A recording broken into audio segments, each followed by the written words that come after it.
Anderson, I want to come to you first. An astonishing array of videos there. Many people looking at that will think that the French Coast Guard are simply enabling the people smugglers. Well, it might be astonishing, Martin, but it comes as no surprise. This has been happening for the last 3 or 4 years. As you know, I've been to the camps. I saw the French enabling, and the NGOs, the British NGOs, enabling these illegal migrants to come over the Channel. I'll tell you what, this started under the Tory Government. It's got worse under this Labour government, and what we might as well do is just put 2 flights a day on from France. We might as well put 2 Ryanair flights on and say, come on, lads, jump on here, because that's what we're doing. This is not deterring, it's not smashing the gangs.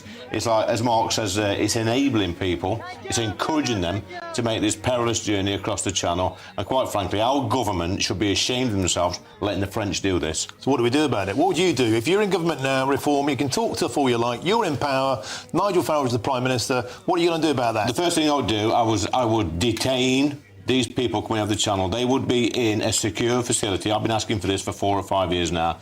As soon as they land on our shores, they should be put in a camp and detained there, ready for deportation. They should not be allowed to claim asylum, no asylum claims whatsoever, and where we can, turn them back in the Channel. Paul Richards, let's bring you in at this point. There is nothing more obvious than the naked evidence we see before our eyes. This is a total failure of the British state. It's a total failure of the French authorities. It's bedlam in the Channel.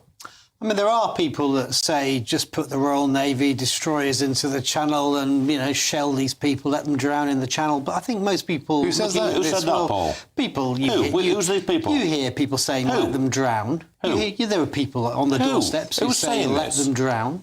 But I think handing out life jackets isn't enabling. I think it is just securing safety at sea. And by the point that they're there, it is obviously too late, isn't it? So the argument is about how do you then stop that happening? How do you puncture the boats from getting anywhere near the water? How do you disrupt the supply lines? Puncture the boats before they get anywhere near the coast of France or Belgium. How do we work better with the French and the Belgians to stop so that it gets nowhere near the water? And how do you smash the gangs? And that is a slogan based on a policy, which is the only way to do this, because you have to stop these animals who are putting these people into boats. By 36% this year alone. This smashing the gangs nonsense. This slogan is absolute nonsense. But you and I know if there was an easy, simple solution like gunboats in the Channel or whatever, then any government, Labour or Tory, there is a simple would solution, and your government and the Tory government was the same. They haven't got the backbone or the political will to do it. These people need sending back the same day,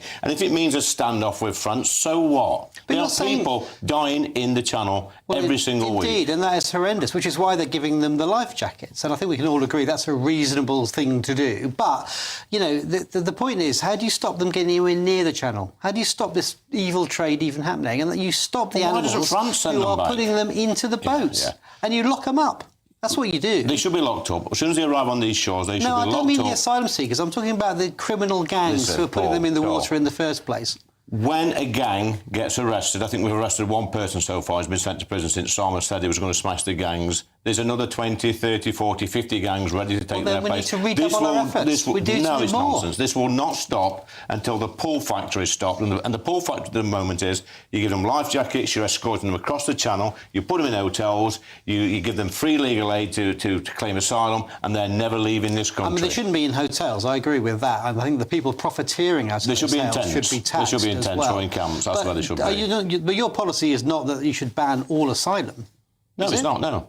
So but what we say is, if you arrive here illegally, i.e. on a boat or in the back of a lorry, you should not claim asylum. Right. But how do you know that some of the people on those boats are not actually legitimate asylum seekers? Because they've just left a safe country in France.